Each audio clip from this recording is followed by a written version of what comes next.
ನಂದಿವಾಹನ ನಾಗಭೂಷಣ ದೋಷ ನಾಶ ವಿನಾಶನ ಸೃಷ್ಟಿಕಾರಣ ನಷ್ಟಹಾರಣ ತಮೋ ರಜೋ సత్వగుణ విమోచన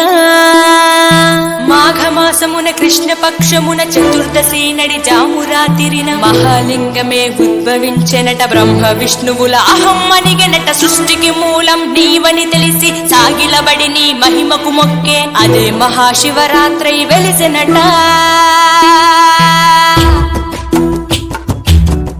అరే ఓ జంగమా విభూది లింగమా పక్కన పార్వతమ్మ తలపై గంగమ్మ అరే ఓ జంగమా మెడలో సర్పమా బూడిద దేహమా సిగలో సందమామ సృష్టిని సృష్టించగా